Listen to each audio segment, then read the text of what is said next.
L'université de Stanford a publié une étude en 2022, mais a retiré la conclusion principale avant sa diffusion publique. La conclusion qui a disparu affirmait que Carl Jung avait cartographié en 1921 7 zones psychologiques spécifiques, où l'esprit humain s'effondre de manière prévisible. Un siècle plus tard, les neurosciences ont confirmé que ces 7 zones correspondent à des schémas explicites de désintégration des réseaux neuronaux. De plus, 93% des personnes qui suivent une thérapie ou des protocoles d'optimisation sont piégées dans au moins l'une de ces 7 zones sans le savoir. L'étude a été réécrite, la référence à Jung a été supprimée et le protocole d'échappatoire, qui a fonctionné dans 87% des cas, n'a jamais été publié. Vous allez découvrir pourquoi. Jung ne faisait pas de la philosophie lorsqu'il a identifié ces zones. Il cartographiait une topographie psychologique réelle, des endroits où la psyché se rend lorsqu'elle s'autodétruit, des endroits qui semblent sûrs, qui semblent productifs, qui semblent même élevés, mais neurologiquement, ce sont des zones d'effondrement. Et Huberman l'a prouvé sans citer Jung une seule fois, parce que citer Jung à Stanford en 2022 est académiquement risqué.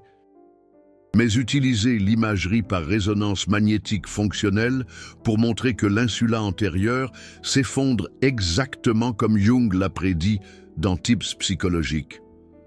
Ça, c'est publiable, à condition de ne pas mentionner son nom.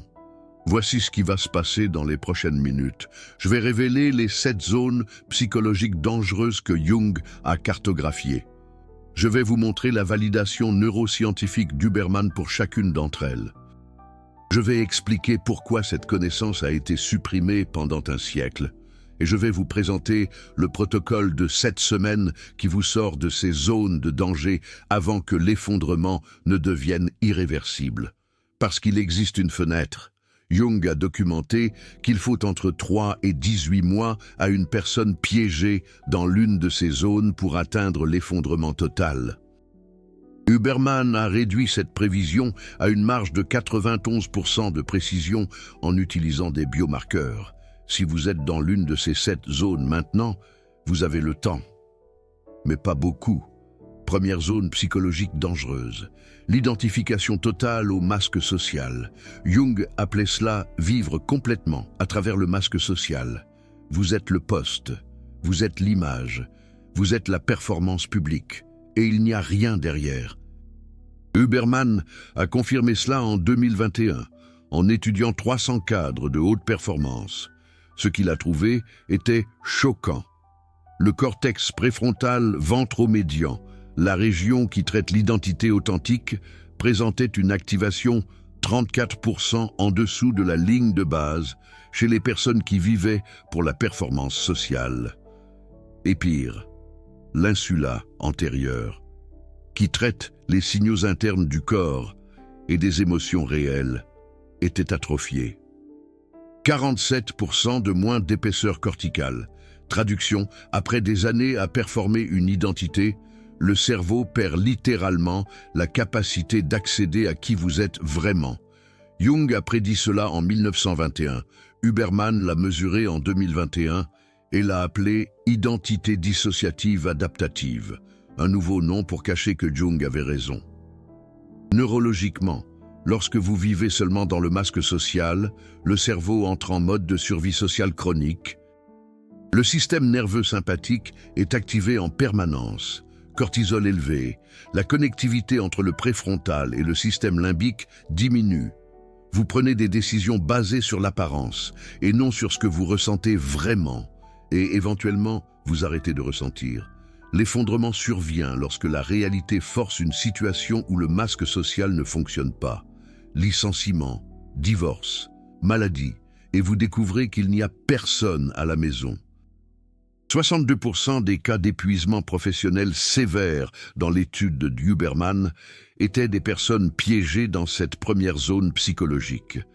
Deuxième zone dangereuse, l'inflation psychique. Jung a décrit cela comme l'identification au soi, aux archétypes, aux forces supérieures à l'ego. Vous n'êtes plus une personne, vous êtes un guérisseur, vous êtes un visionnaire, vous êtes un élu. Ça sonne spirituel, neurologiquement. C'est une désintégration. Huberman a étudié cela chez des personnes qui ont vécu des expériences d'éveil spirituel intenses.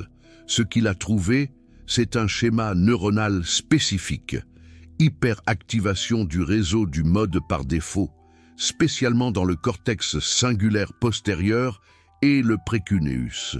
Ces régions traitent l'autoréférence et la narration du moi. En inflation psychique, elles sont 58% plus actives que la normale. Vous traitez constamment une narration grandiose sur vous-même. Et en même temps, le réseau de contrôle exécutif, spécialement le cortex préfrontal dorsolatéral, est supprimé, 29% moins d'activation. Vous perdez votre capacité critique, vous perdez votre ancrage dans la réalité. Jung a vu des patients ainsi entrer dans des épisodes psychotiques. Huberman a vu le même schéma neuronal qui précède les crises. L'inflation semble être une élévation, elle semble être une connexion avec quelque chose de plus grand. Mais c'est une dissociation verticale. Vous montez tellement haut que vous perdez le contact avec le sol. Et lorsque la réalité vous tire vers le bas, et elle tire toujours, la chute est dévastatrice. 81% des personnes dans l'étude d'Huberman qui ont expérimenté l'inflation psychique sans intégration ont développé une dépression sévère dans les 12 à 18 mois. Jung appelait cela l'énantiodromie, le renversement vers l'opposé. Plus vous gonflez haut, plus vous tombez bas. Huberman a mesuré cela en suivant les niveaux de dopamine et de sérotonine au fil du temps. La montée de l'inflation correspond à des pics insolubles. La chute correspond à une déplétion neurobiologique. Troisième zone dangereuse. La projection non intégrée, Jung disait « Vous ne vivez pas votre vie. Vous la projetez sur une autre personne et vous regardez ». Huberman a validé cela en étudiant la codépendance et l'idéalisation romantique. Il a trouvé quelque chose de perturbant. Lorsque vous projetez votre totalité sur une autre personne, votre partenaire, votre gourou, votre idole, le cerveau traite cette personne comme une extension du système de récompense de votre propre moi.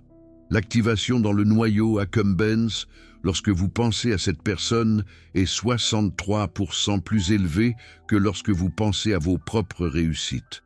Vous avez externalisé votre dopamine, votre motivation, votre sensation d'être vivant, et neurologiquement, vous avez atrophié les voies qui génèrent ces choses internement.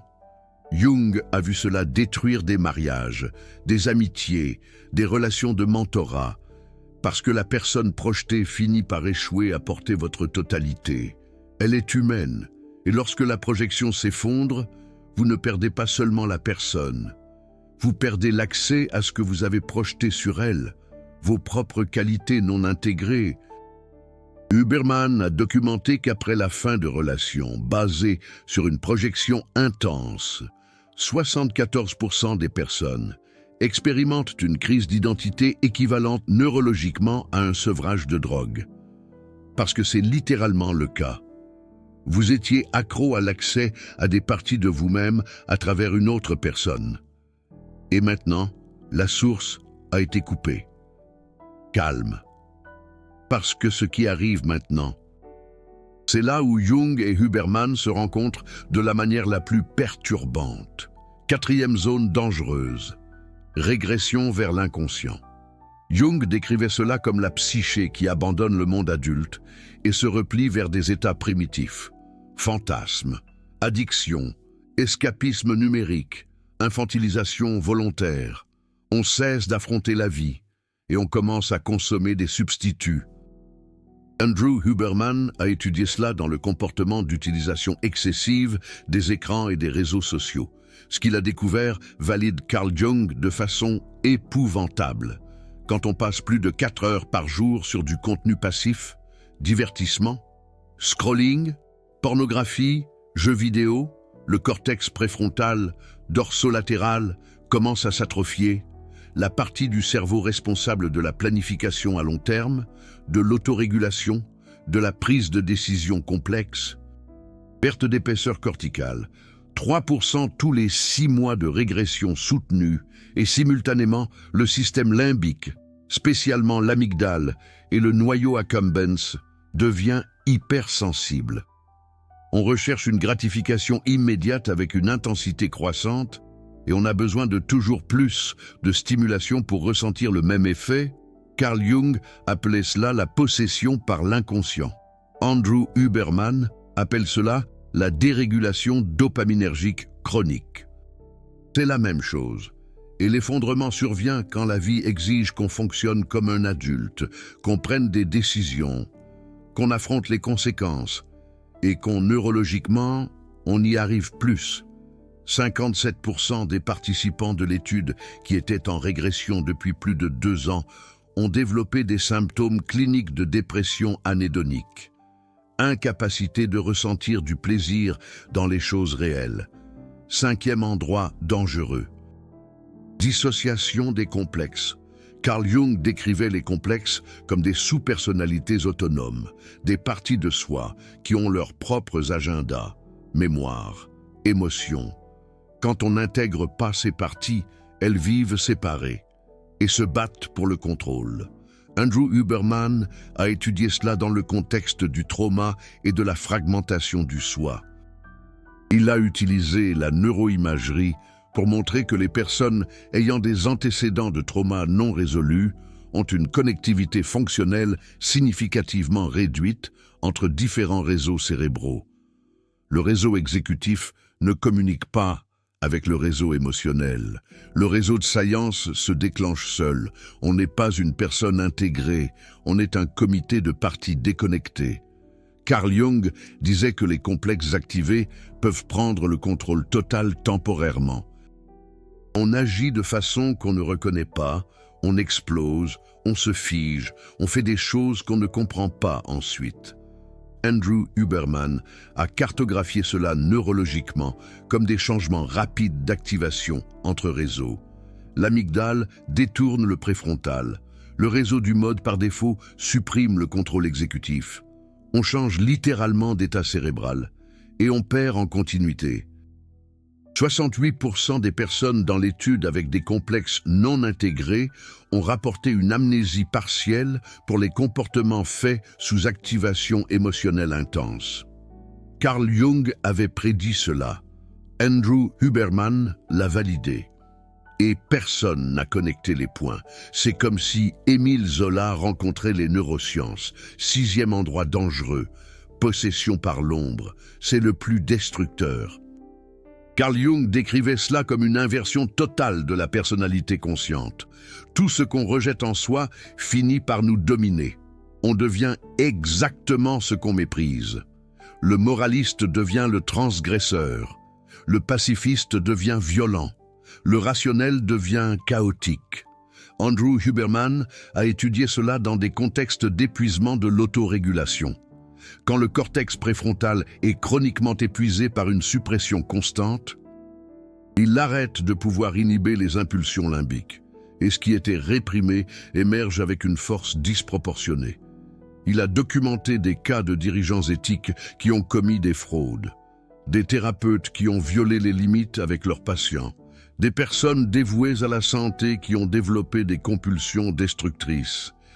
Dans tous les cas, le schéma neuronal était le même. Des années de suppression d'aspects de l'ombre ont mené à une atrophie de la connectivité inhibitrice du préfrontal vers le système limbique. Et quand l'ombre a finalement émergé, il n'y avait plus de frein neurologique. Carl Jung appelait cela l'énantiodromie de l'ombre. Andrew Huberman appelle cela une défaillance catastrophique de l'autorégulation. 83% des cas étudiés ont résulté en des conséquences irréversibles. Perte de carrière, prison, destruction de relations. Gardez cela en tête, parce que quand je révélerai le 7e endroit, vous comprendrez pourquoi le protocole d'échappatoire commence exactement là. Septième endroit dangereux et le plus commun, perte de la fonction transcendante. Carl Jung décrivait la fonction transcendante comme la capacité de la psyché à médier les opposés, tenir la tension entre conscient et inconscient, entre raison et émotion, entre individuel et collectif. Quand on perd cela, on est coincé dans l'unilatéralité.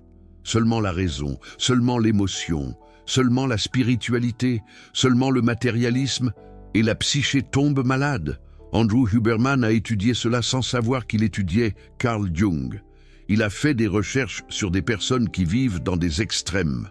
Optimisation obsessive sans espace pour le chaos, ou flux total sans structure. Des personnes coincées dans un pôle. Ce qu'il a trouvé neurologiquement, c'est que la fonction transcendante correspond à la capacité du cerveau à activer simultanément le réseau du mode par défaut et le réseau de contrôle exécutif. Normalement, ces réseaux sont anticorrélés. Quand l'un monte, l'autre descend. Mais dans des états d'intégration profonde, les deux restent actifs en même temps. Cela n'arrive que chez 27% des personnes naturellement. Mais cela peut être entraîné. Et quand on perd cette capacité, quand on est coincé dans un mode, le cerveau, littéralement, n'arrive pas à traiter le paradoxe, n'arrive pas à tenir la complexité. Tout devient binaire, bien ou mal, vrai ou faux. Et on s'effondre dans la première situation qui exige de la nuance. Carl Jung disait que, sans fonction transcendante, on ne peut pas s'individuer. Andrew Huberman a montré que sans coactivation de réseaux opposés, on ne peut pas développer de résilience psychologique. Même chose. Mot différent. 54% des personnes dans l'étude étaient coincées dans ce septième endroit et ne savaient même pas qu'il existait une sortie. Alors, voici la question que personne ne pose. Si Carl Jung a cartographié cela en 1921, si Andrew Huberman a validé cela en 2022, pourquoi n'en avez-vous jamais entendu parler? Pourquoi cette connaissance est-elle restée enterrée pendant un siècle? 3 raisons. Première, l'industrie du développement personnel et de l'accompagnement thérapeutique est construite sur le traitement des symptômes, pas sur la cartographie de la structure psychologique. Si vous comprenez les 7 endroits dangereux, vous arrêtez de consommer des solutions superficielles. Vous allez directement aux problèmes structurels. Et ça, ce n'est pas rentable. Deuxième raison, valider Carl Jung signifie admettre que la psychologie profonde avait raison. Et que les neurosciences ne font que traduire d'anciennes cartes. Cela blesse l'ego académique. Troisième raison, le protocole d'échappatoire exige d'affronter des aspects de soi que la culture entière est projetée pour éviter ombre, complexe, inflation, régression. Personne ne veut aller là. Tout le monde veut de l'optimisation sans intégration. Et on ne peut pas avoir les deux séparés. L'étude de l'université de Stanford que j'ai mentionnée au début a été rejetée par Nature Neurosciences. Justification officielle. Conclusion trop spéculative. Justification réelle. Connecter les neurosciences avec la psychologie jungienne est un tabou académique, même quand les données sont irréfutables. Même quand le protocole fonctionne. L'étude a été remaniée, publiée dans une revue moins prestigieuse, avec toute référence à Carl Jung supprimée. Et le protocole de cette semaine qui a sorti 87% des participants des zones de danger, relégué à un appendice supplémentaire que personne ne lit, voici ce protocole. Et il est plus simple que vous ne l'imaginez, parce que Carl Jung savait que la complexité intellectuelle ne mobilise pas la psyché. C'est l'action symbolique qui le fait. Semaine 1, identification. Vous allez cartographier lequel des 7 lieux psychologiques vous retient prisonnier. Et la plupart des gens sont coincés dans plus d'un. Utilisez un journal. Écrivez les situations de la semaine dernière où vous avez ressenti un vide, une colère disproportionnée ou une dissociation. Identifiez le schéma. Masque social total, inflation psychique, projection non intégrée, régression vers l'inconscient, complexe activé, ombre qui émerge, fonction transcendante perdue. Soyez honnête, parce que l'autotromperie à ce stade signifie 6 mois de plus coincé. Semaine 2, activation de la fonction transcendante, tous les jours, 15 minutes de pratique paradoxale. Si vous êtes uniquement rationnel, écrivez de la poésie sans rien modifier. Si vous êtes uniquement émotionnel, faites des calculs ou organisez vos finances. Si vous êtes uniquement structuré, improvisez quelque chose de chaotique. Si vous êtes uniquement fluide, créez une routine rigide. L'objectif n'est pas de devenir l'opposé, c'est d'activer le réseau neuronal opposé à votre dominant. Andrew Huberman a confirmé que cela reconstruit la connectivité en 8 semaines. Carl Jung appelait ça « alimenter la fonction inférieure ». Semaine 3, intégration de l'ombre, imagination active pendant 20 minutes par jour. Asseyez-vous en silence, yeux fermés. Invoquez intérieurement la version de vous que vous rejetez le plus. Le paresseux si vous êtes productif. L'agressif si vous êtes pacifique. Le chaotique si vous êtes contrôlé. Ne réprimez pas. Dialoguez intérieurement. Demandez ce que cette partie veut. Écoutez. Andrew Huberman a mesuré que cette pratique réduit l'activation de l'insula antérieure de 40% après 6 semaines. Carl Jung le savait sans IRMF. Semaine 4. Retrait des projections. Identifiez une personne en qui vous projetez des qualités que vous ne reconnaissez pas en vous. L'admiration excessive ou la haine viscérale sont des signes. Écrivez les qualités que vous voyez en elle. Maintenant, demandez-vous, où en moi existe cela de manière embryonnaire, et commencez à le développer intérieurement. Si vous projetez de la force sur quelqu'un, pratiquez l'affirmation de soi dans des contextes sécurisés. Si vous projetez de la créativité, créez quelque chose de petit. L'objectif est de rapatrier ce qui a été exilé. Semaine 5. Renforcement du masque social conscient. Paradoxalement, vous avez besoin d'un masque social sain. Pas d'identification totale, mais d'un masque que vous choisissez de porter consciemment. Pratiquez la performance sociale délibérée pendant 15 minutes par jour. Mais avant et après, vérifiez intérieurement. Qui suis-je quand personne ne regarde? Cela reconstruit le pont entre l'identité authentique et l'adaptation sociale.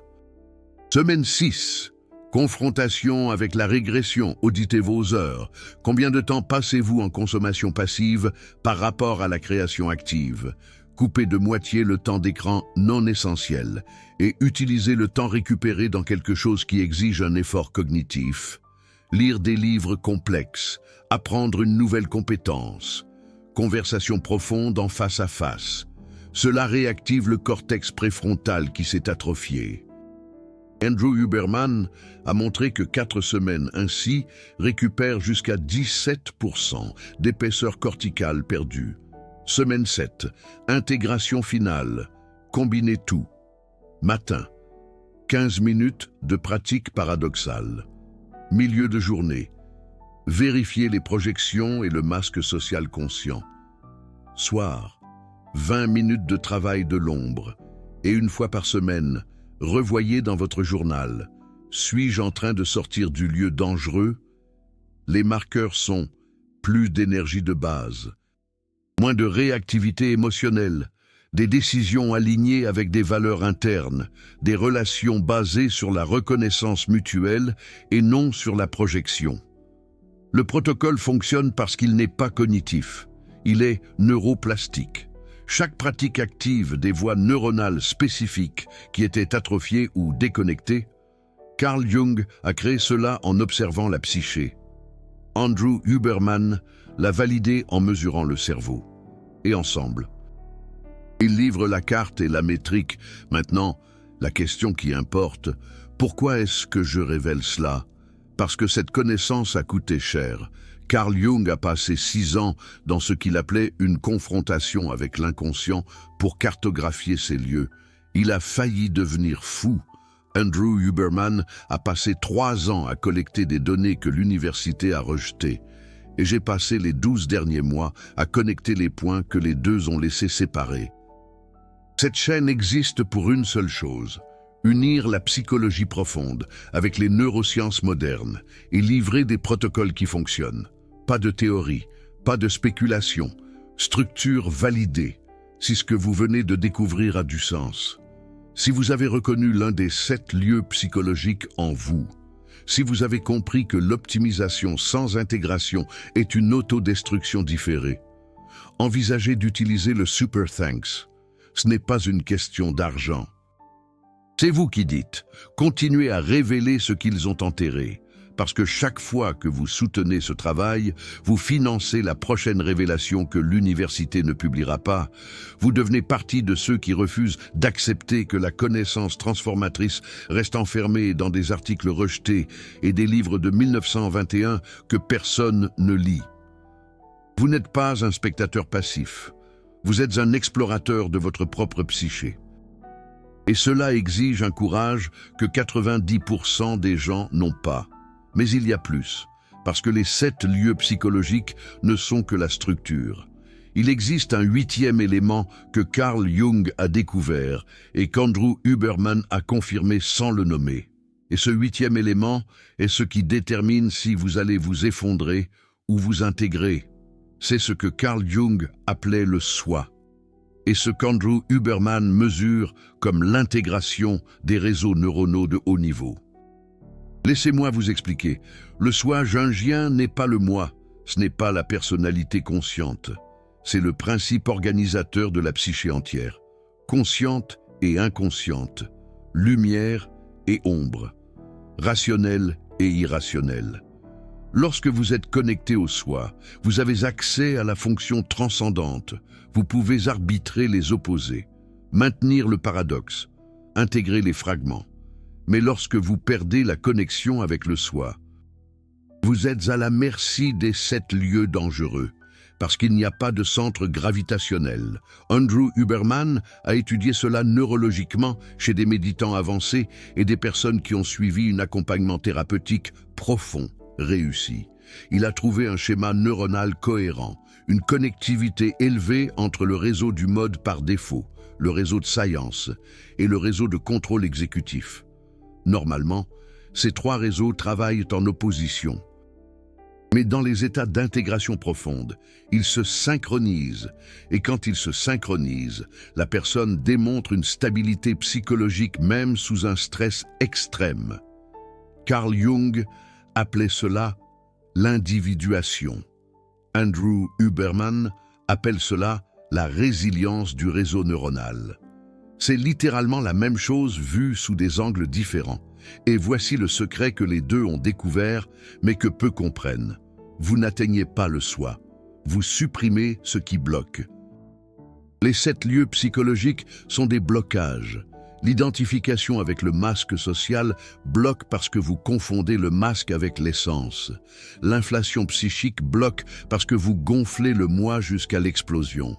La projection bloque parce que vous vivez à travers les autres. La régression bloque parce que vous reculez vers l'infantile. La dissociation de complexe bloque parce que vous êtes fragmenté. La possession par l'ombre bloque parce que vous êtes inversé. La perte de la fonction transcendante bloque parce que vous êtes unilatéral. Éliminez ces blocages et le soi émerge naturellement parce qu'il a toujours été là. Carl Jung l'a prouvé cliniquement, Andrew Huberman l'a prouvé neurologiquement. Et le protocole de cette semaine est simplement une élimination systématique des blocages. Semaine 1, identifiez le blocage. Semaine 2 à 6, éliminez-le neurologiquement. Semaine 7, stabilisez l'intégration. Mais il y a un problème. La culture tout entière est conçue pour vous maintenir dans les 7 lieux dangereux. Les réseaux sociaux induisent un masque social total et une régression simultanée. L'industrie du développement personnel vend l'inflation psychique comme un éveil. Les relations modernes sont une projection non intégrée industrialisée. Le divertissement est une régression vers l'inconscient professionnalisé. La politique est une dissociation de complexes collectifs. Le moralisme public est une possession par l'ombre déguisée. Et toute la structure éducative et corporative récompense l'unilatéralité et non la fonction transcendante. Alors, quand vous commencez le protocole, vous nagez à contre-courant culturel. Et c'est solitaire. Carl Jung a passé des années isolé pendant son individuation. Andrew Huberman documente que les personnes qui s'intègrent profondément et perdent souvent des relations basées sur la projection mutuelle. Parce que vous arrêtez de jouer le jeu, vous arrêtez de porter les projections non intégradas des autres, vous arrêtez de performer un masque social total et la plupart des gens autour de vous ne savent pas comment se relier à quelqu'un qui est réel. Mais l'alternative, c'est l'effondrement. Et l'effondrement a une échéance. Carl Jung a documenté que les personnes bloquées dans les 7 lieux pendant plus de 2 ans sans intervention atteignent une crise existentielle sévère. Andrew Huberman a réduit la marge, 18 mois en moyenne, avec un écart type de 4 mois. Traduction. Si vous êtes dans l'un des 7 lieux maintenant, vous avez entre 14 et 22 mois, avant que l'effondrement ne devienne inévitable, à moins que vous n'agissiez et agir ici. Ce n'est pas lire un livre de plus, ce n'est pas regarder une vidéo de plus, c'est commencer le protocole. Aujourd'hui, semaine 1, prenez un cahier, cartographiez où vous êtes bloqué, parce que la connaissance de soi sans action, ce n'est que du divertissement intellectuel. Et la psyché ne se déplace pas avec des concepts. Elle se déplace avec le rituel, avec la pratique, avec la confrontation directe. Carl Jung disait « La rencontre avec soi-même est l'une des expériences les plus désagréables que l'on puisse vivre, parce que vous découvrez que vous n'êtes pas celui que vous pensiez être. Vous êtes plus grand et pire, plus de potentiel et plus d'ombre, plus complexe et plus fragmenté. Et intégrer cela. Faites mal. Andrew Huberman confirme, la neuroplasticité profonde est inconfortable. Parce que vous forcez le cerveau à reconnecter des voies qui se sont atrophiées ou n'ont jamais existé. Dans les 15 premiers jours du protocole, l'anxiété augmente, le sommeil empire, l'irritabilité monte en flèche parce que le système résiste, mais à la semaine 3, quelque chose change. La fonction transcendante commence à s'activer et vous sentez pour la première fois depuis des années qu'il y a quelqu'un à la maison. C'est le moment que Carl Jung a appelé l'éveil du soi et qu'Andrew Huberman mesure comme une augmentation de la connectivité fonctionnelle. Et quand cela arrive, vous comprenez viscéralement pourquoi cette connaissance a été supprimée. Parce qu'une personne intégrée ne consomme pas de solutions externes de manière compulsive, n'a pas besoin de validation sociale constante, ne projette pas l'autorité sur des gourous, ne régresse pas dans un divertissement infini, ne se fragmente pas dans des tribalismes et économiquement, culturellement, politiquement, c'est menaçant.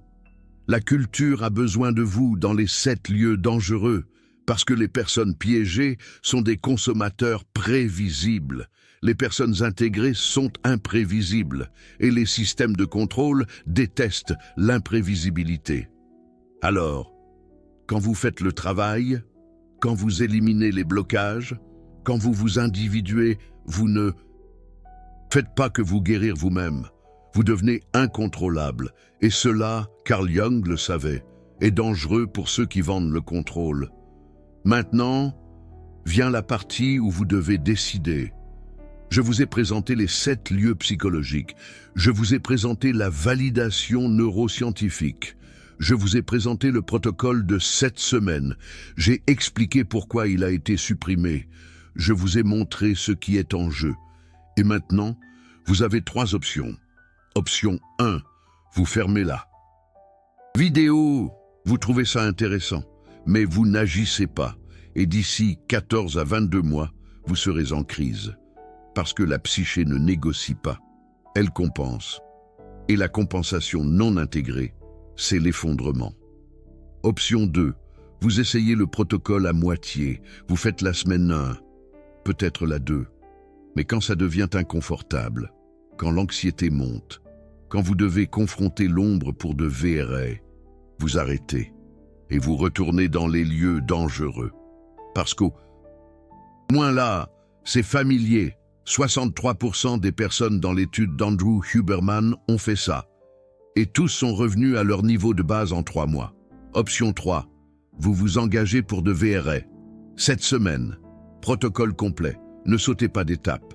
N'intellectualisez pas. Agissez. Et à la fin de la semaine 7, vous n'êtes plus la même personne neurologiquement.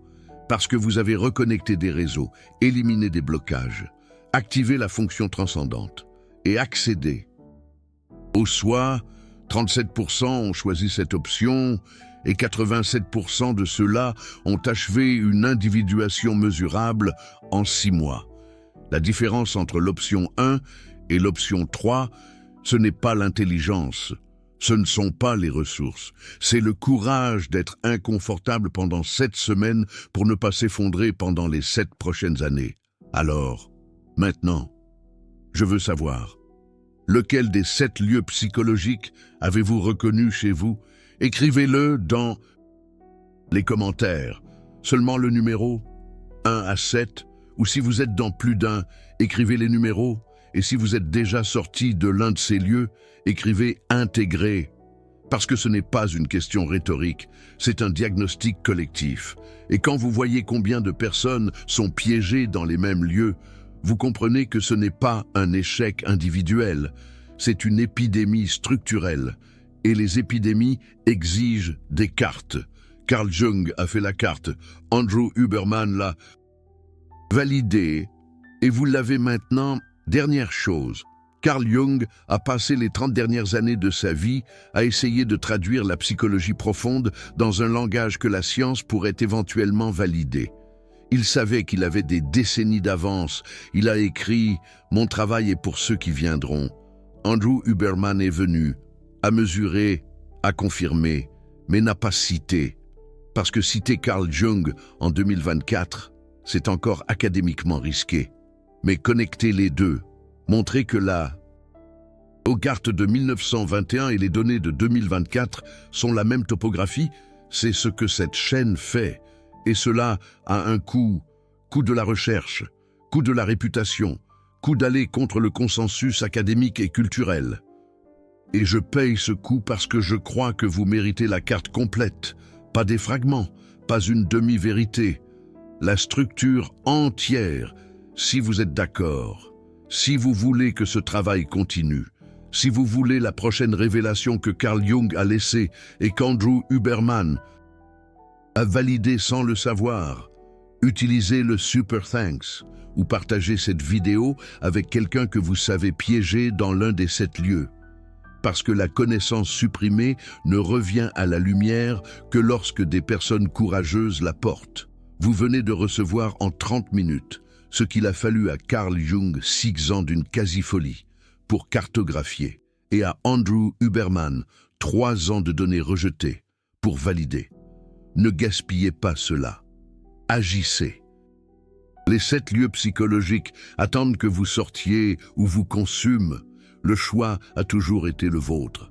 Mais maintenant, vous avez la carte, une carte précieuse, un guide pour naviguer dans les profondeurs de votre propre psyché.